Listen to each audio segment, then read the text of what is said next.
벌써 우리는 한 주의 반을 지나고 사랑하는 귀한 성도님들과 함께 이 예배당에 모여서 우리가 하나님 앞에 서서 예배하고 있는데요, 우리는 누구나 다 한 사람도 예외 없이 사람이라고 한다면 누구나 우리의 인생에 꼭 필요한 것 세 가지, 누구에게나 시간은 주어지고요, 또 누구에게나 삶의 자리, 공간은 주어지고, 또 누구에게나 반드시 만나는 사람들이 있어요. 시간, 공간, 그리고 사람. 이 중에서 무엇 하나도 빼놓고서 우리의 삶을, 우리의 인생을 설명할 수 없는 아주 기초적인 것들입니다. 단어를 띄워볼게요. 뭐라고 이야기했어요? 시간, 그리고 공간, 그리고 인간이라고 그랬어요. 사실은 다른 단어들을 쓸 수 있는데 약간 좀 억지스럽게 단어를 가져온 이유가 있어요. 왜냐하면 여러분, 이 시간, 공간, 인간, 시간이라고 하면 누구에게나 주어지는 시간이고요, 공간이라고 하는 것 적절한 표현은 아니었지만 사실은 이런 표현이에요. 우리의 삶의 자리라는 게 있잖아요. 여러분, 우리가 살아가는 그 삶의 자리, 이것을 공간으로 표현했어요. 또 사람이 혼자만 살아가는 게 아니라 사람과 사람 사이에 함께 살아가는 거잖아요. 우리에게 참 정말로 필요하고 중요한 것들인데, 제가 이 단어들을 억지로 가져왔다고 하는 이유는 뭐냐면 여기에 공통된 단어 하나가 있어요. 그게 바로 무엇이냐면 간이라는 거예요. 한자로 이 간자가 무슨 간자예요? 사이간이라는 거예요. 그러니까 여러분, 우리가 잘 산다고 하는 것은요, 부자로 살아가는 것, 갑부로 살아가는 것이 잘 살아가는 게 아니라 좋은 관계를 맺으면서 살아가는 것, 이것을 참 잘 사는 인생이라고 이야기하는데, 특별히 우리 인생에서 세 가지 기본적인 것, 시간, 나는 시간과 좋은 관계를 맺고 살아가는가. 또 공간, 나에게 주어진 자리, 나의 삶의 이터, 나의 삶의 자리에서 나는 나에게 주어진 것들과 함께 좋은 관계를 맺고 살아가는가. 또 우리가 혼자 살아갈 수 없어요. 사람과 사람 사이에 아내가 될 수도 있고, 남편이 되어줄 수도 있고, 스승이 될 수도 있고, 제자가 될 수도 있고, 아름다운 귀한 공동체가 되어질 수도 있고, 우리의 동료가 되어질 수도 있고요. 혼자 살아가는 거 아니잖아요. 오늘 수많은 사람들과 함께 만나면서 살았잖아요. 그런데 그 사람들과 어떻게 좋은 관계를 맺고 살아가느냐. 좋은 관계, 사이, 이 관계가 좋으면은요 잘 산다고 이야기하고요, 이 관계가 틀어지면 못 산다고 이야기하는 거예요. 불행하다고 이야기하는 거예요. 그런데 오늘 첫 번째 제목을 이렇게 정해보았습니다. 시간을 뚫고 찾아오셨다. 우리 하나님께서 우리의 삶 속에서 시간을 뚫고 살아오셨다, 이렇게 표현하는 것으로 오늘 말씀을 시작하는데요, 특별히 성도님들, 우리에게 주어진 시간과 공간과 사람 가운데 시간, 우리는 우리에게 주어진 24시간, 이 시간을 어떻게 좋은 관계를 맺고 살아가십니까? 이렇게 질문하고 싶어요. 시간과 좋은 관계를 맺는다라고 하는 것은 시간 관리를 잘하고 근면하고 성실하게 1분 1초도 허투루 보내면서 살아가는 것, 이것을 우리가 시간과 좋은 관계를 맺으면서 살아간다, 이렇게 이야기하고 싶지 않아요. 시간을 우리가 좋은 관계를 맺고 살아간다는 것은 무엇인가? 특별히 지금 우리가 어떤 말씀을 만나고 있는지를 잘 점검해 가면서 오늘 말씀을 들으셔야 하는데, 지난주와 이번 주에 걸쳐서 하나님은 누구신가, 이것을 여러분들에게 소개하고 있어요.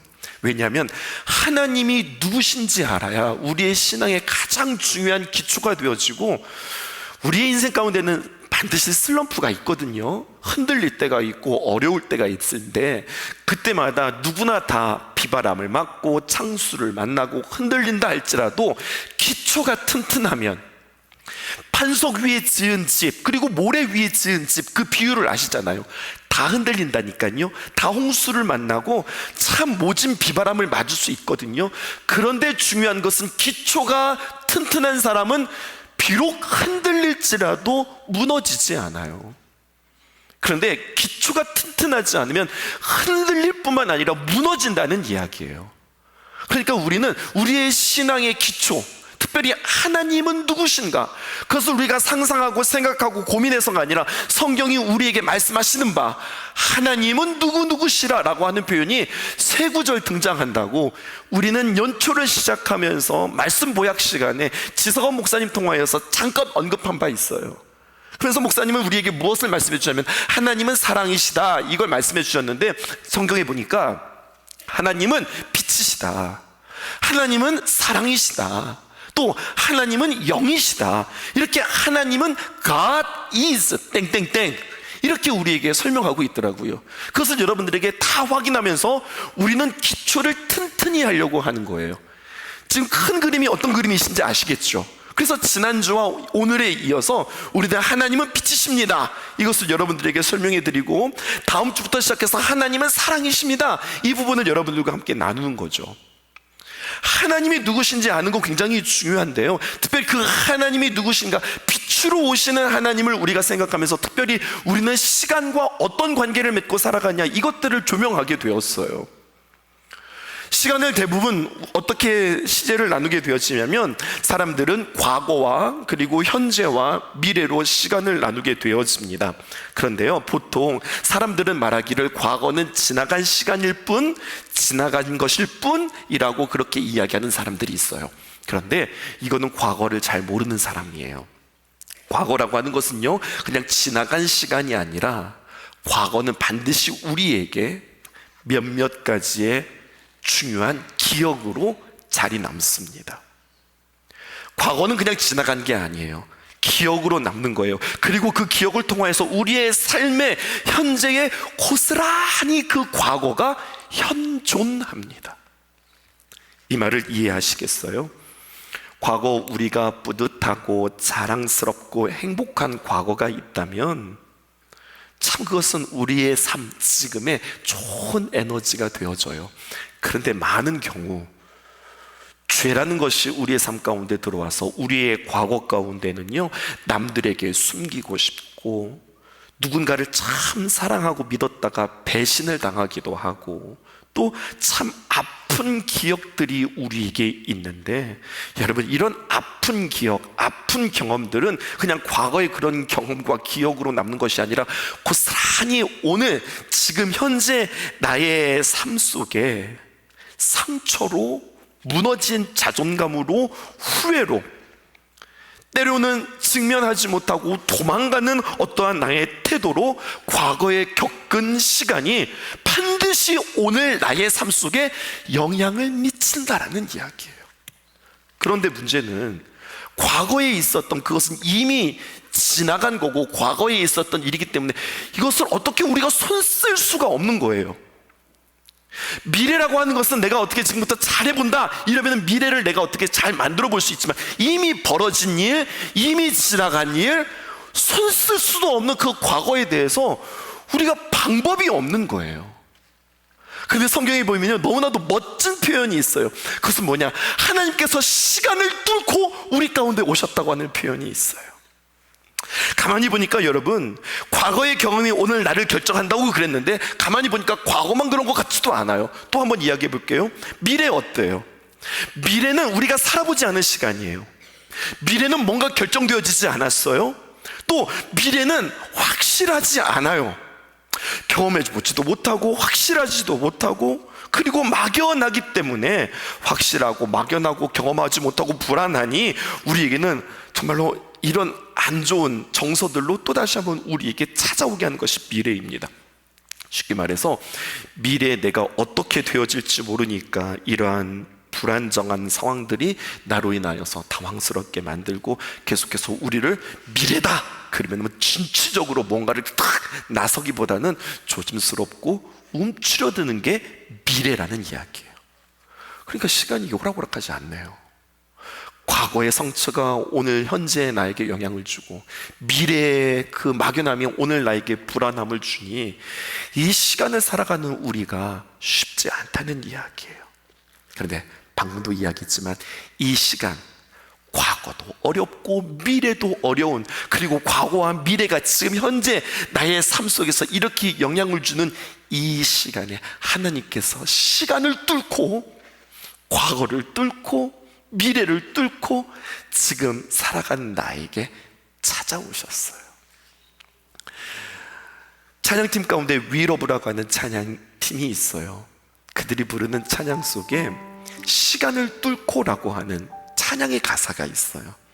제가 카카오 플러스 통해서 성도님들에게 나누어 드릴 테니까 내일 아마 아침 8시에 이 찬양이 여러분들에게 가실 거예요. 아시는 분들은 알겠지만 이 가사를 보면 참 복음적이에요. 참 은혜로워요. 당신은 이라고 하는 당신은 여러분들을 말하는 게 아닙니다. 내 사랑은 누구를 말하는 게 아니에요. 하나님을 말하는 거예요. 당신은 시간을 뚫고 이 땅 가운데 오셨네. 하나님이 육신의 몸을 입고 예수님으로 이 땅에 오셨다는 거예요. 우리 없는 하늘이 아무리 천국이 좋다 하더라도 하나님께서 말씀하시는 거예요. 너 없으면 그 천국이 무슨 의미가 있어? 이게 하나님의 마음이에요. 우리 없는 하늘 원치 않아 우리의 삶에 오셨네. 우리의 삶에 왜 오셨어요? 우리를 구원하시기 위해서. 너 과거 때문에 상처로 힘들어하지? 그 과거의 상처로부터 우리를 구원하시기 위해서. 너 미래가 불안하지? 염려스럽지? 그 미래의 두려움과 불안함 가운데서 우리에게 구원을 주시기 위해서 우리의 삶에 오셨어요. 자신의 평안 버리고 우리에게 평안을 주셨어요. 가장 낮은 자의 모습으로 우리의 삶에 오셨네. 그래서 그 하나님은 어떤 하나님이시냐? 그 하나님 우리와 함께 영원히 함께 하시네. 꿈없는 우리에게 그 나라 보여주시네. 연약한 자들의 친구가 되어주시고 힘없는 우리의 인생에 위로해 주시네. 과거와 미래의 시간을 뚫고 하나님께서 우리에게 찾아오셔서 마지막 찬양을 계속해서 이 찬양이 반복됩니다. 예수 이곳에 우리와 함께 영원히, 예수 이곳에 우리와 함께 영원히. 이 찬양이 계속 반복되었습니다. 찬양의 멜로디도 참 아름답지만 이 가사가 참 귀한 찬양이에요. 예수 그리스도를 이 땅에 빛으로 보내주심으로 말미암아 불안한 우리에게 하나님의 나라 보여주시고, 과거로 인하여서 연약해지고 그리고 움츠러든 우리에게 친구가 되어지고 힘없는 우리의 인생에 위로해 주시기 위해서 예수님께서 찾아오셨다는 거예요. 상처로 무너지고 불안으로 주눅들지 말고 나에게 주어진 시간의 의미를 다시 한번 빛되신 주님께서 우리에게 말씀하사 시간을 다시 해석하라고, 다시 보라고, 나에게 주어진 공간, 나에게 주어진 삶의 자리를 다시 한번 밝히 보라고 빛되신 주님께서 우리에게 오셨어요. 나에게 주어진 사람들, 그 사람들이 정말로 너에게 고통을 주는 사람인 것 같아? 그 사람이 너에게 상처를 주는 것 같아? 어쩌면 그 사람의 문제가 아니라 너에게 문제가 있는 것은 아니야?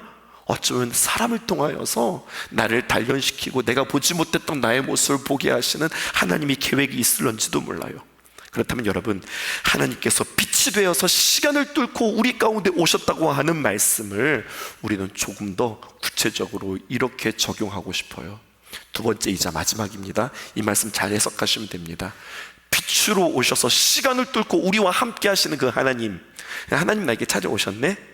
이것으로 끝나는 것이 아니라 그 하나님과 나는 어떻게 사귀며 어떻게 교제할 것인가, 이 방법을 오늘 저는 여러분들에게 가르쳐 두고 싶어요. 자, 오늘 수요일은 늘 제가 이야기하지만 조금 심화반이라고 했으니까 우리는 고민하면서 생각하면서 정리하면서 오늘 말씀을 들어볼게요. 질문하겠습니다. 괴롭게 하려고 질문하는 게 아니라 자꾸 질문하는 것들을 통하여서 나의 신앙을, 또 나의 상태를, 내가 아는 것들을 점검할 수 있어요. 너무 고민하면서 대답하지 마시고요. 대답은요, 그냥 생각나는 대로 그냥 대답하시면 돼요. 맞추려고 하지 말고 그냥 내가 생각나는 대로 대답하시면 되겠습니다. 우리는 예수님을 믿는 사람들입니까? 아멘이시죠? 그렇게 대답해 보세요. 여러분, 우리는 하나님을 믿고 예수님을 믿는 사람들이니까 우리는 하나님의 자녀가 된 것 맞습니까? 아멘이시죠? 그러면 하나님이 우리를 구원해 주시고 또 우리가 하나님의 귀한 자녀가 되고 하나님의 귀한 은혜를 받는 자녀이기에 우리는 하나님을 사랑하십니까? 아멘이시죠? 근데 잘 생각해 보세요. 우리가 이렇게 대답을 했는데요, 하나님의 자녀, 하나님의 거룩한 백성이 되었는데 또 우리는 그 은혜를 베풀어 주신 하나님의 사랑을 잊을 수 없는 사람이고 우리는 하나님을 사랑하는 사람인데요, 그런 우리에게 또다시 하나님께서는 우리에게 죄의 문제를 들먹거려가면서 네가 천국 들어가야 되냐 지옥 들어가야 되냐, 얘를 천국에 붙여 마라. 하나님은 이 고민을 하시는 하나님은 아니세요. 예수를 나의 구주, 나의 하나님으로 믿고 예수님을 영접하는 순간 나의 과거의 죄와 현재의 모든 미래의 죄를 주님께서 다 해결하시고 우리가 하나님의 귀한 자녀가 되었단 말씀입니다. 아멘이시죠? 구원이 취소되고 구원이 탈락되어지고 내가 지옥 가냐 천국 가냐 이 고민하신다면, 수요일에 오셔서 이 고민하신다면 여러분 좀 심각한 거예요. 그러면 새가족반 들어가셔서 다시 한번 성경 공부하셔야 돼요. 우리는 하나님 앞에 구원받은 자입니다. 아멘이시죠? 이런 문제를 고민하는 사람은 없어요. 그러니 내가 잘못해도 죄를 짓는 한이 있어도 완전하신 그 하나님의 귀한 사랑 앞에서 내 구원이 흔들린다든지 아니면 하나님께서 나를 버리신다든지 이런 두려움과 이런 고민은 없으실 거예요. 그런데 이 구원의 확신은 우리에게 있는데 드디어 여기서부터 우리는 진지한 고민 한 가지를 하기 시작하셔야 돼요. 그건 바로 무엇이냐? 하나님과는 이런 관계가 되었으니까, 나는 구원받은 사람이 되었으니까, 사람이 뭐 연약한데 그래도 죄는 좀 짓고 살아갈 수 있지 않을까? 우리는 연약하기에 어쩔 수 없이 우리는 쓰러질 수밖에 없는 존재인가? 사람은 본래 그렇게 연약한 존재이지라고 생각하면서 죄를 우리가 이렇게 대한다면, 제 말이 아니라 성경의 표현이에요. 성경의 표현대로라면 우리가 하나님을 사랑하고 우리가 하나님과 사귀고 교제한다는 말은 거짓말이라고 하나님 말씀하시는 거예요. 전 이걸 여러분들하고 이야기하고 싶어요. 왜 거짓말인가?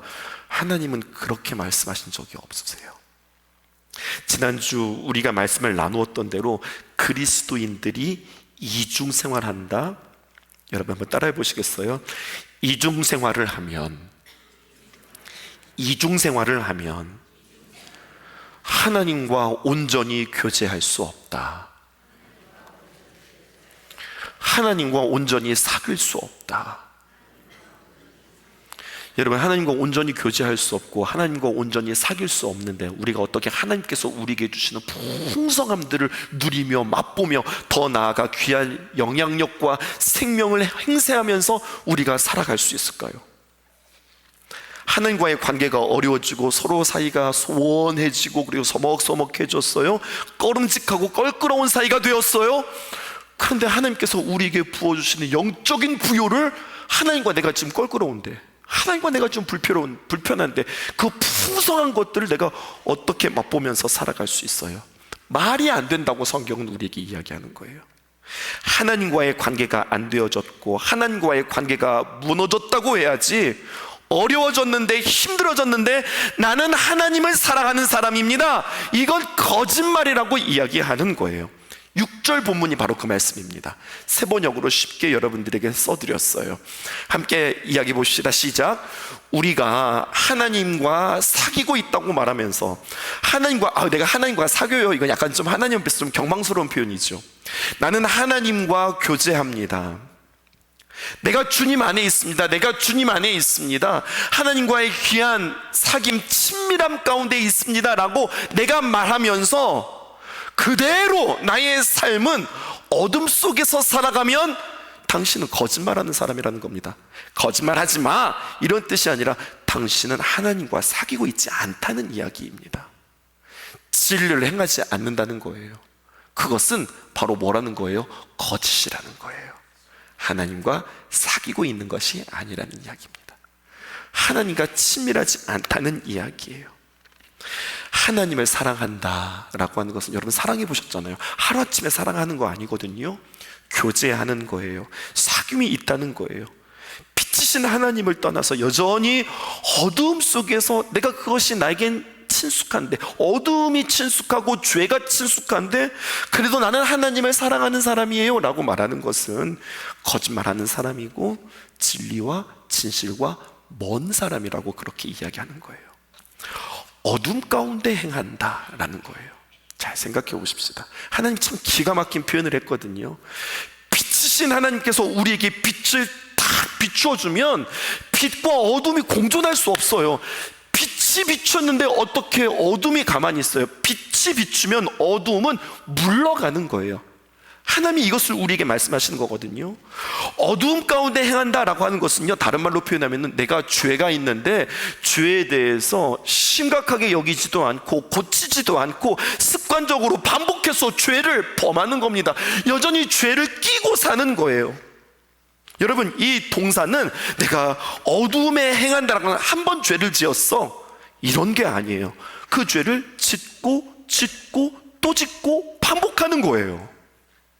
여러분, 마치 빛보다 어두움을, 야행성 동물들 아시죠? 빛이 있으면 물러가서 그들의 동굴 속에 숨어 있다가 어두워지면 엉금엉금 기어 나오는 것처럼, 어쩌다가 우리가 약하고 우리가 실수해서 우리가 죄를 범하고 하나님 앞에서 몸부림치면서 하나님, 내가 이거 죄를 지었습니다.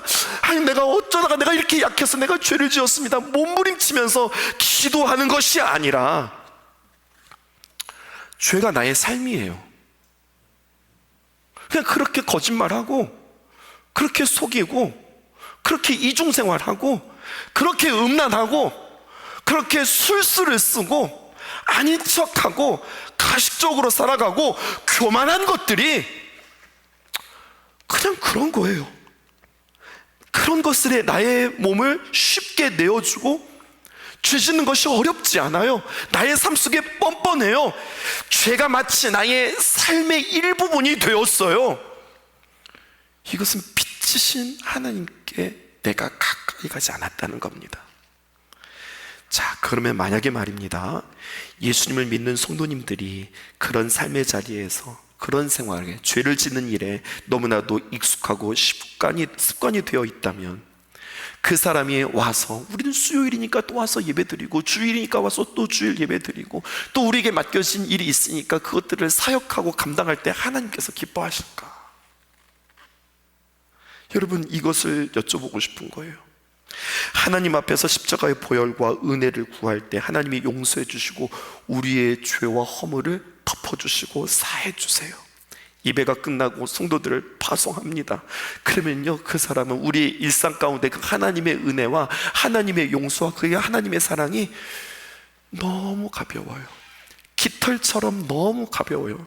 아니면 그냥 하나님께서 늘 그런 말씀들은 우리에게 들려주시는 거고, 우리의 삶의 선택은 나의 양심의 가책도 없고 하나님께서 나에게 주시는 마음의 부담감도 없고 그냥 나의 마음이 너무나도 무뎌서, 여러분, 그냥 일상 가운데서 또다시 우리는 죄를 선택하고 죄를 범하면서 살아가요.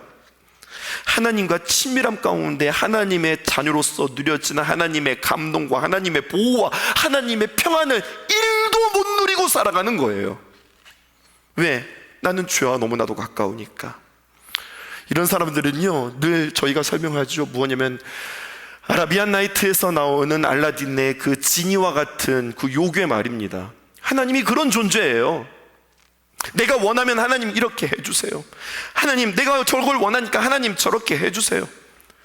내가 하나님을 믿는 믿음만 있으면 하나님께서 인도해 주시고 하나님께서 응답해 주시고 하나님께서 회복해 주시고 하나님께서 부흥시켜 주신다, 그런 줄만 알아요. 그냥 믿음이 있으면 되죠. 그런데 믿음이 있는 사람은 하나님 앞에 간절히 간구하면서 기도하는 것뿐만 아니라, 믿음이 있는 사람은, 하나님 앞에 나아가는 사람은, 빛 가운데 나아가는 사람은 죄와 가까울 수 없어요. 여러분, 이스라엘 백성들, 구약시대의 이스라엘 백성들이 이런 하나님을 만홀히 여기고 무뎌짐에 그들이 빠져 있었어요. 그들은 뭐라고 야, 우리는 홀리 피플, 우리는 하나님 앞에 거룩한 백성이야, 우리는 선민이야, 우리는 하나님께서 선택하신 백성, 설마 우리가 좀 어려움은 당하겠지만 우리가 나라를 빼앗기겠어? 설마 하나님께서 계시는 저 성전이 무너지겠어? 그런 일은 없어. 우리는 누군데? 하나님이 선택하시고 하나님이 보호하시고 우리를 이 땅 가운데 심으신 하나님의 은혜를 경험한 사람인데, 우리가 잘못하면 혼나지. 하지만 망하지는 않아. 우리가 나라를 빼앗기지는 않아. 그러다가 우리는 회복할 거야. 그러다가 우리는 잘 될 거야. 말도 안 되는 소리 하지만 하나님이 계시는 저 성전이 어떻게 무너져? 그것은 있을 수도 없어 생각했는데 천만의 말씀이요, 성전은 무너졌습니다. 이스라엘 백성들은 그 나라를 빼앗겼습니다. 그리고 그들은 바벨론의 포로로 살아가게 되었습니다. 얼마나 당황했는지 몰라요. 이스라엘 백성들이 자신들의 나라를 빼앗긴 것도 당황스러웠지만 하나님의 성전이 무너진다? 이것은 그들의 신학과 그들의 신앙에서 있을 수도 없는 일들이에요. 그런데 그것들이 다 무너지고 다 빼앗겼어요. 믿음을 앞세워서 내 마음대로 생각하면 하나님을 내 마음대로 할 수 있다고 생각했던 거죠.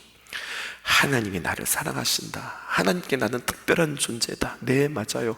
하나님 나를 사랑하세요. 나는 하나님께 특별해요. 그렇기 때문에 하나님은 그냥 놔두지 않습니다. 사랑하시니까. 사랑하시는데 잘못하고 있는데 어떻게 그냥 놔둬요? 징벌이 없으면 여러분 그것은 사생자입니다. 하나님이 우리를 사랑하시기에 예수님 믿으면 구원받습니다. 아멘이시죠? 당연하죠. 진리지요. 십자가의 한편의 강도를 보세요. 예수님, 하나님 나라 가실 때 저 좀 기억해 주세요. 오늘 내가 나와 함께 낙원에 이르리라. 여러분, 예수님을 영접하면 구원받아요. 지금 우리는 구원받느냐, 천국 가느냐, 지옥 가느냐, 지금 이 문제 가지고 우리 고민하는 사람들이 아니잖아요. 제가 말씀드렸잖아요. 여러분 다 천국 가는 사람들이라고요. 중요한 것은 무엇이냐면 이 세상에 살면서 빛이신 하나님 앞에서 하나님과의 관계와 하나님과의 사귐이 깊은 관계로 나아가느냐, 예수님께서 그토록 철저하게 절절히 말씀하셨던 것처럼 하나님의 나라를 내가 이 땅에서 누리면서 살아가느냐, 지금 우리는 이 문제를 생각하고 있는 거예요. 정상적으로 하나님과의 관계를 유지하고 하나님과의 깊은 사귐과 충만한 삶을 살기 위해서는 계속해서 그냥 습관적으로 지금 사는 것처럼 죄에 빠져서 살면 안 되고, 다른 사람들도 다 그러는데 이게 요즘 세대 문화인데 트렌드인데 요즘 사람들은 다 그런데 다 집어치우고, 세상 사람들이 그렇게 연애한다 할지라도, 세상 사람들이 그렇게 사업한다 할지라도, 세상 사람들이 그렇게 살아간다 할지라도 그거 똑같이 그렇게 요즘 시대는 다 그래요, 그런 게 아니라 내가 주님 앞에서 기도할 때에 하나님 앞에 무엇 하나라도 내 마음 가운데 양심이 찔리고 걸림이 있고 답답하고 하나님 앞에서 자신이 없고 나의 습관과 나의 행동과 나의 모든 것들이 하나님께서 주시는 마음에 걸림이 있다면 과감하게 멈추셔야 하는 겁니다. 저는 그건 사람마다 다 다르다고 생각해요. 그러니까 와서 저한테 이런 거 묻지 마시라고요. 목사님, 뭐 노래방에 가서 유행가를 불러도 돼요? 안 돼요? 여러분, 제가 정답을 가르쳐 드릴까요? 그래서 제가 돼요 하면 가서 부르실 거예요? 안 돼요 하면 안 부르실 거예요? 이미 다 아시잖아요. 그거 아세요? 사람마다 다 달라요. 사람마다 달라요. 어떤 사람에게는요 그게 좀 자유해요. 그게 그렇게?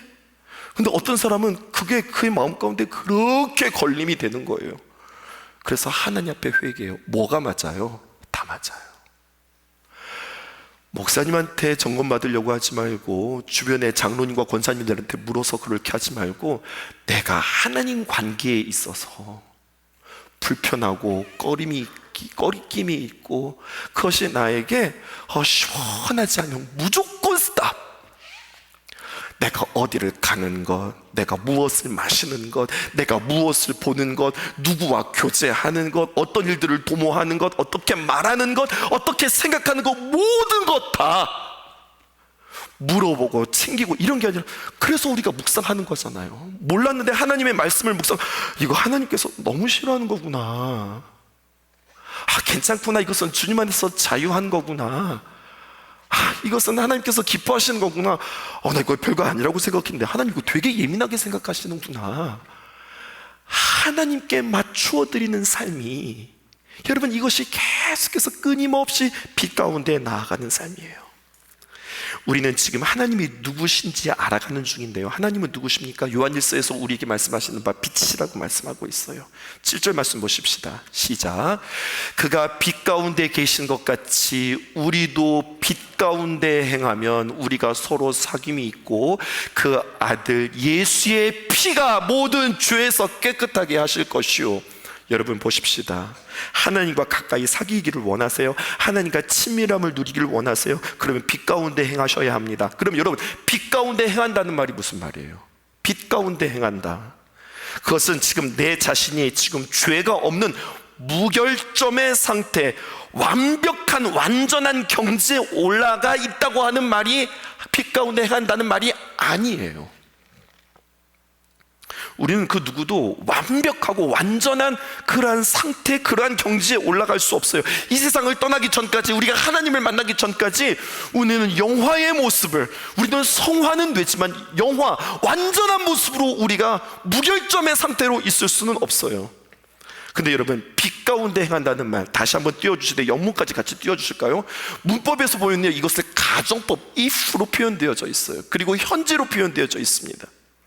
가정법 문장 if의 현재형은요, 미래에 실제로 일어날 가능성이 있는 일들을 가정하는 문장으로서 계속 진행되어지는 어떤 행동을 이야기할 때 사용되어지는 문장입니다. 그러니까 단번에 내가 무결점 이것이 아니라 계속해서 끊임없이 노력하여 주님께로 나아가는 거예요. 이거 진짜 중요한 문장이에요. 여러분들 띄워보실까요? 그 다음 문장 한번 띄워주시죠. 중요한데 빼놨구나. 보십시다. 그러니까 여러분, 내가 빛 가운데 행한다는 건 뭐냐면 이런 겁니다. 내가 지금 완전하고 거룩한 삶으로 내가 완성해 가는 것이 아니라 날마다 반복해서 사는 거룩한 삶을 이야기하는 것이고, 동시에 나도 예수님을 믿는 사람으로서 점점점 성화의 삶을 살아가는 거예요. 어렵죠? 조금 더 따라오실게요. 예수 믿는 사람들은 이미 예수님의 피로 거룩해졌습니다. 우리는 애쓰고 수고함으로 말미암아 거룩함으로 나아가 내가 점점점 거룩을 이루어가는 것이 아니라 이미 하나님의 귀한 은혜로 말미암아 우리는 거룩한 자다, 이렇게 말씀하고 있어요. 성경 볼게요. 히브리서 10장 14절에 있는 말씀이에요. 그가 거룩하게 된 자들을, 그가 거룩하게 될 자들이 아니라 이미 된 완성입니다. 그가 거룩하게 된 자들을 한 번의 제사, 질문, 여기서 한 번의 제사는 어떤 제사를 말하는 걸까요? 하나님입니다. 십자가, 예수 그리스도의 십자가로 인하여서 너희는 거룩하게 완전하게 된 자들은 영원히 온전하게 하셨느니라. 주님께서 우리에게 그렇게 딱 정해버리셨어요. 우리는 하나님 앞에서 거룩한 자입니까? 아닙니까? 거룩한 자입니다. 거룩하게 되었습니다. 어떻게 되었습니까? 우리가 기도하고 묵상하고 주님 앞에 예배를 드림으로 말미암아 우리가 거룩하게 되었습니까? 아닙니다. 한 번의 제사로, 예수님의 십자가로 말미암아 우리는 거룩하게 되었습니다. 아멘이시죠? 그러므로 우리는 수고하고 애써서 거룩해지는 것이 아니라 이미 거룩한 사람들이고, 그러기에 우리는 빛 가운데 행하는 사람이라고 말할 수도 있는 거예요. 그런데 여러분, 이제 문장을 드릴게요. 한번 보세요. 하나님의 자녀는 하나님으로부터 거룩하다고 인정받기 위해서 거룩한 삶을 애쓰는 사람이 아니라 하나님의 은혜로 인하여서 이미 거룩해진 존재이므로 거룩한 삶을 살려고 하는 사람들입니다. 아멘이세요? 여러분, 이 말씀을 이해하셔야 됩니다. 내가 애써서 거룩한 사람이 된 것이 아니라 하나님의 귀한 은혜로 말미암아 내가 거룩한 사람이 된 거거든요. 이미 거룩해진 존재임으로 말미암아 내가 거룩한 존재이기 때문에 거룩한 삶을 살려고 하는 것, 이것이 거룩한 사람들이 빛 가운데 행하는 모습이라는 거예요. 쉽게 이야기해서 저는 늘 여러분들에게 탕자의 비유를 드는 거예요. 집 나갔던 탕자가 집으로 돌아왔을 때 아버지에게, 아버지 나 아들도 아니에요, 나 종으로라도 써주세요라고 이야기할 때, 무슨 소리, 네가 아들이지, 넌 처음부터 끝까지 넌 내 아들이야 라고서 그에게 아들이라고 불러주셨어요. 탕진한 그 아들에게 반지 끼워주시고 입 맞춰주시고 목욕시켜주시고 옷 입혀주시고, 여러분 반지 줬다고 하는 것은 그냥 멋있으라고 반지 준 게 아니라 그 당시에 반지는 인장입니다. 뭡니까? 도장이에요. 그에게 모든 재산 다 준 거예요. 네가 관리해. 내가 관리해. 그러면 짐 싸서 또 나가야죠. 아니, 지난번에는 반을 줬는데 이번에는 도장을 줬으니 내가 찍는 것마다 다 내 거. 그러면은 이번에 재산은 다 내 거. 다시 나가야죠. 지난번에는 실패했으니 이번에 잘 싸가지고 나가지고 제대로 한번 살아봐야죠. 근데 둘째 아들이 그렇게 안 해요. 그렇게 안 해요. 왜?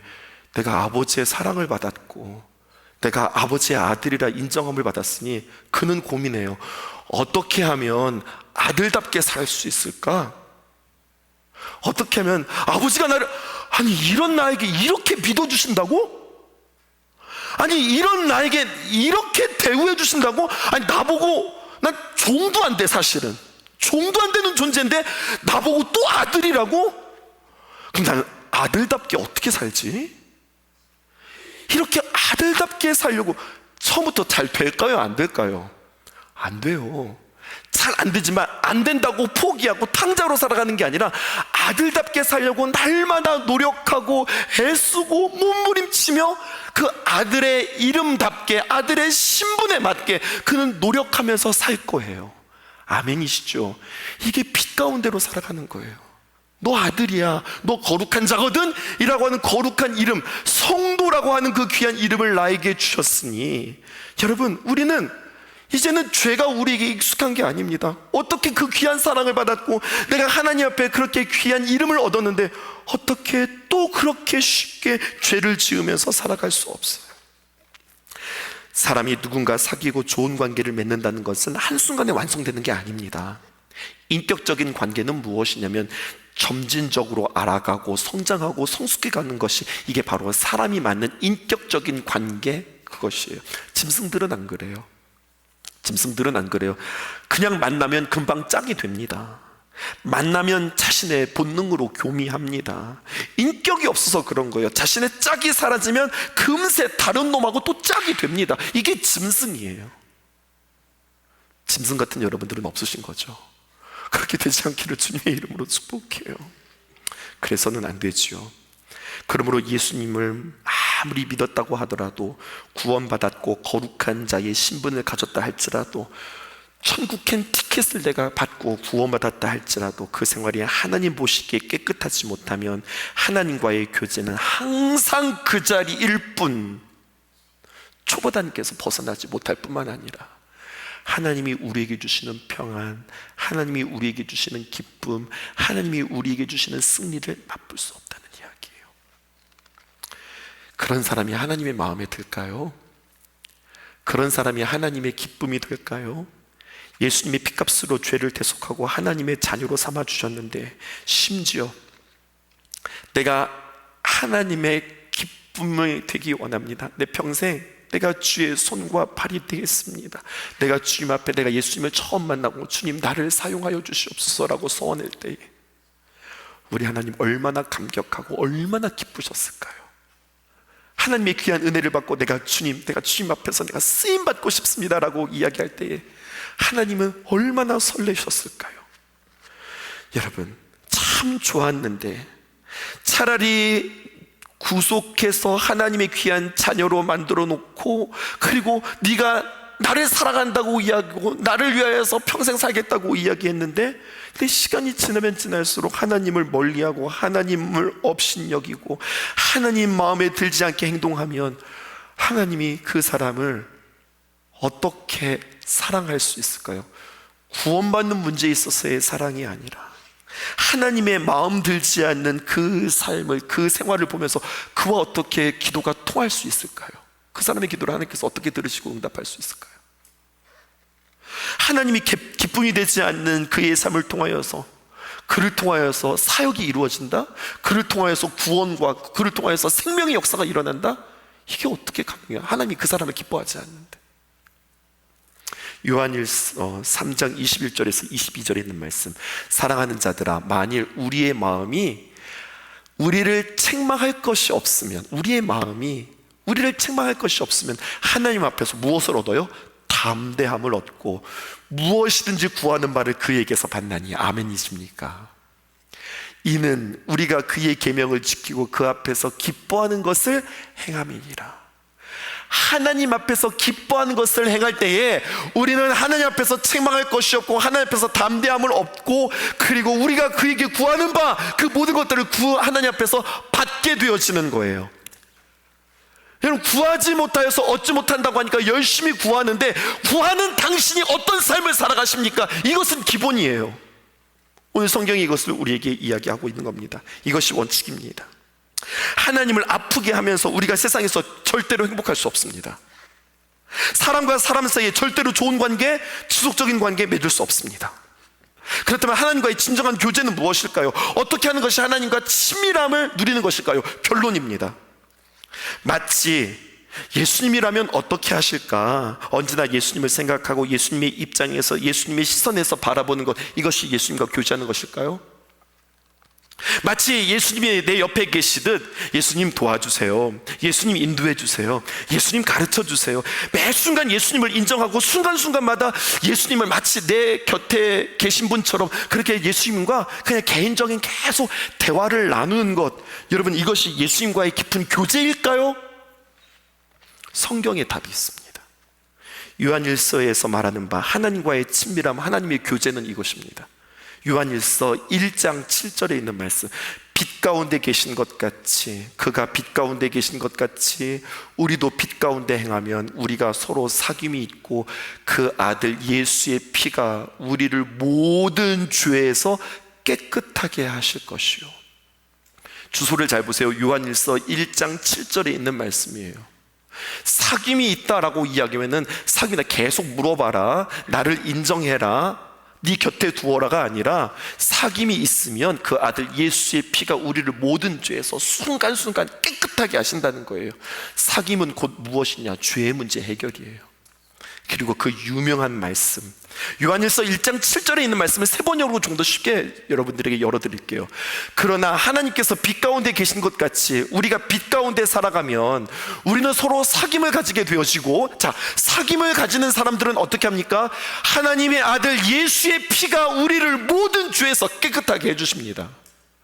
그러니까 하나님과 사귀는 사람은요, 늘 죄 문제에 대해서 민감하여서 그 죄에 대해서 하나님 앞에, 하나님 용서해 주세요, 하나님 정결하게 해주세요, 하나님 깨끗하게 해주세요, 정말로 사소한 것까지 하나님 앞에 발견되어지고 나는 그 죄를 짓지 않으려고 애쓰고 노력하는 빛 가운데로 나아가는 나의 모습이 있다는 사실이에요.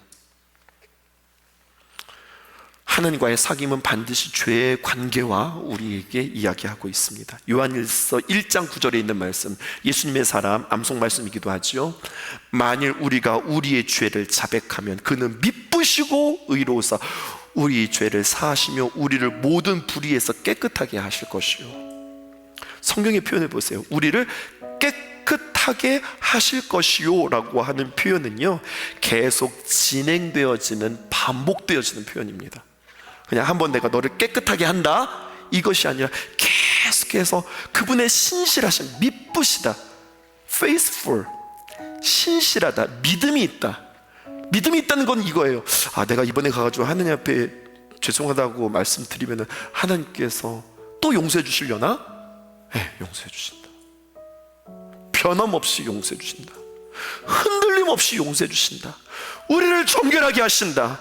그 미쁘시고 또 의로우사 우리 죄를 사하시며 우리를 모든 불의에서 깨끗하게 하실 것이요. 언제든지 신실하심으로 변함없이 깨끗하게 하시는 그 은혜의 강에 늘 우리를 초청하시는 거예요. 계속적인 행동을 담고 있네요. 히브리서의 말씀도 우리에게 새롭게 번역되어집니다. 믿음의 주요 온전케 하시는 이인 예수를 바라보라. 예수님 바라보라는 것은 예수님 이렇게 바라보는 게 아니라 믿음의 주요, 믿음의 주요, 무슨 말입니까? 믿을만 하신 분이요, 또 온전케 하시는, 우리를 온전히 세워주시고 깨끗하게 씻어주시고 새롭게 해주시는 믿음의 주요 온전케 하시는 예수를 바라보고 또 바라보고 바라보면서 너를 정결하게 하면, 그 빛 대신 주님 앞에 나아가 나의 죄를 발견하고 정결케 되어짐을 날마다 경험하면 여러분들은 맑아질 것입니다. 여러분의 삶에 활력이 있을 것입니다. 죄를 죄로 그냥 묻지 말고 나의 삶으로 여기지 말고, 잎새에 이는 바람에도 나는 괴로워했다. 주님 앞에서 다른 사람들은 뭐 그런 것까지 그래, 이 사람이 너무 그런 거 아니야? 근데 너무 그렇다고 이야기하기에는 하나님과 나 사이에 그것까지도 나는 주님 앞에 나는 온전하기를 원해요. 빛 대신 그 주님 앞에 우리 모든 자신들이 드러냄으로 정결함을 맛보고, 그렇게 주님 앞에서 완벽하지는 않지만, 완전하지는 않지만 온전함으로 씻고 또 씻고 또 씻으며 우리가 주님 앞에 나가기를 원해요. 애기들 키워보세요. 애들이 참 깨끗하지만, 여러분 애들이 깨끗해요? 아니요. 엄마가 그렇게 깨끗이 씻겨서 깨끗한 거예요. 맨날 울고 똥 싸고 뭐 칠하고 그냥 놔둬보세요. 똥덩어리 되는 거지. 근데 그 아이가 어떻게 예쁜 거예요? 엄마가 씻겨주고 닦아주고 입혀주고 얼러주고 재워주고, 그렇게 하니까 그 아이가 깨끗한 거 아니겠어요? 주님께서 우리를 날마다 깨끗게 하신다. 주님 앞에 나아가 정결함을 입고 빛 대신 주님 앞에 내가 그렇게 살 수는 없죠. 주님 늘 내 마음속에 부담 주셨는데, 주님 늘 그렇게 나에게 말씀해 주셨는데 내가 그렇게 살 수 없죠 라고 고백하며 돌이킵니다. 끊어보겠습니다. 애써봅니다. 막 내가 막 힘쓰는 게 아니라 나는 죽었습니다. 나는 그리스도와 함께 죽었습니다. 주님께서 내 안에서 살아서 생명으로 역사하십니다. 주님께서 행하십니다. 주님께서 일으키십니다. 끊임없이 죄와 싸우는 그에게 하나님께서 신실하게 또 우리에게 갚아주시고 베풀어주시고 세우시는 귀한 은혜를 맛보게 할 거예요. 그런 사람이 어떻게 이웃과 험악하게 살아갈까요? 그런 사람이 나에게 주어진 삶에 대해서 어떻게 허투루 살아갈까요? 그렇게 내가 하나님과 좋은 관계를 맺기 원하시는데 내가 완전하지는 않지만 하나님이 그렇게 완전하려고 몸부림치는 나를 얼마나 예쁘고 귀엽게 여기실까요? 그 은혜를 맛볼 수 있기를 주님의 이름으로 축복합니다. 우리 함께 어두운 밤 다 물리쳐내고 우리 주님 오실 아침을 같이 맞이합시다. 길이 참고 견딘 삶 주가 기억하시리. 그가 보이실 영광 중에 우리 나타나리라. 주께 영광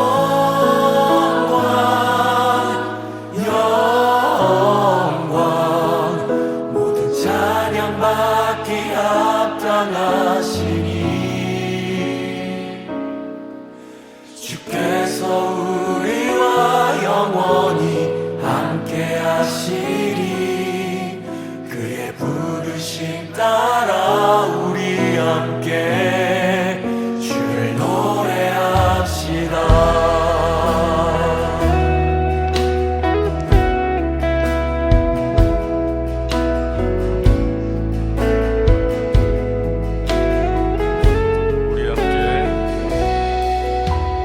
우리 함께 어두운 밤 다 물리쳐내고 우리 주님 오실 아침을 같이 맞이합시다.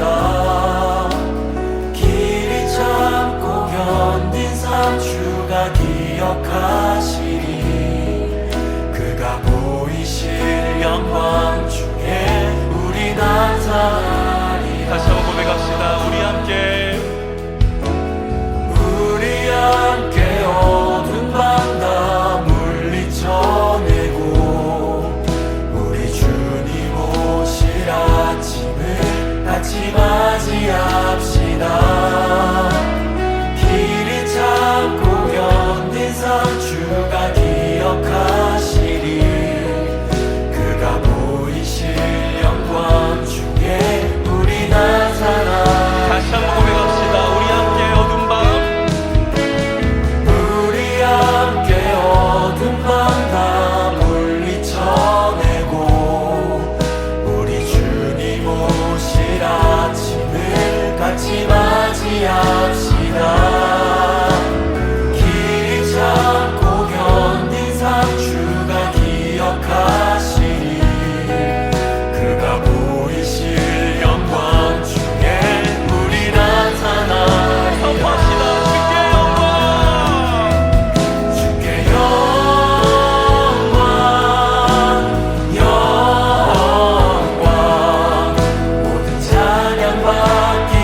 주님 오실 아침을 같이 맞이합시다.